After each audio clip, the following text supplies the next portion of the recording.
কে পাল্টা জবাব দিবেন শুভেন্দু।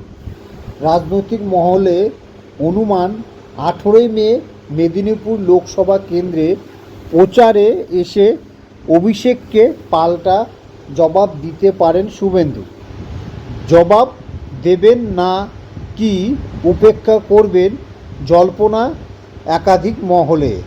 সন্দেশখালির নায়ক বা প্রযোজক নাম না করে এইভাবে কটাক্ষ করেছেন শুভেন্দু অধিকারীকে এখানকার বিজেপি প্রার্থী ওরই সহকারী।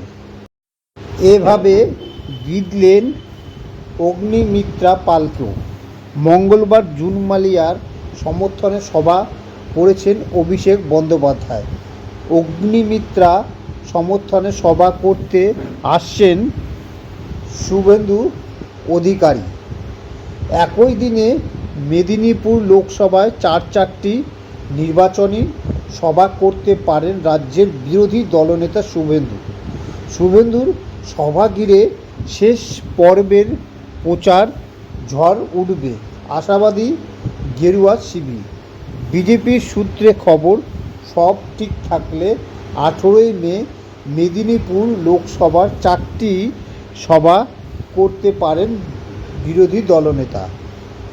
দলের প্রার্থী অগ্নিপালের সমর্থনে এই প্রাথমিক প্রস্তুতি শুরু হয়েছে।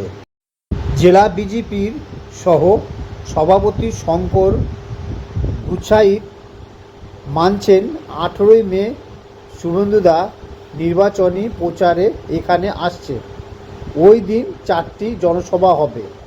শুরুতে সভা হতে পারে শালবনির পিরাকাটায়, এরপর মেদিনীপুর গ্রামীণের পাঁচকুড়িতে, তারপর কেশিয়াড়িতে এবং শেষ মোহনপুরে নির্বাচনী সভা হতে পারে। তবে শেষ মুহূর্তে সভার স্থান পরিবর্তন হতেও পারে।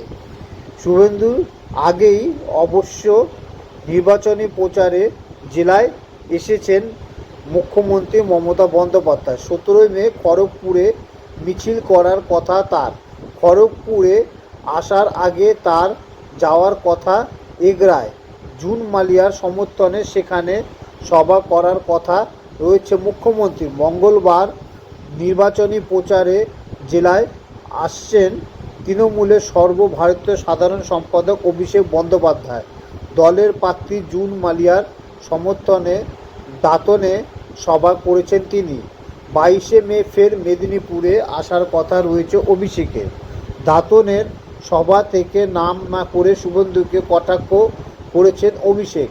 বিজেপি প্রার্থী অগ্নিমিত্রা পালকে বিঁধেছেন তিনি। অগ্নিমিত্রা শুভেন্দুর সহকারী নাম না করে দাবি করেছেন তৃণমূলের সর্বভারতীয় সাধারণ সম্পাদক। তিনি বিঁধেছেন দিলীপ ঘোষকেও। দাবি করেছেন বর্ধমানে দুর্গাপুরে দিলীপের পরাজয় সময়ের অপেক্ষা।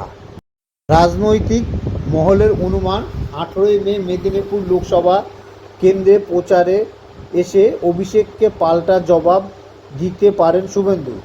জবাব দেবেন না কি উপেক্ষা করবেন জল্পনা একাধিক মহলে। মেদিনীপুর লোকসভা প্রচারে আসতে পারেন প্রধানমন্ত্রী নরেন্দ্র মোদী। বিজেপি সূত্রে খবর, 19শে মে আসতে পারেন প্রধানমন্ত্রী। সব ঠিক থাকলে খড়গপুরে তার সভা হতে পারে। এদিন অবধি অবশ্যই প্রধানমন্ত্রী এই প্রচারসূচি চূড়ান্ত হয়নি।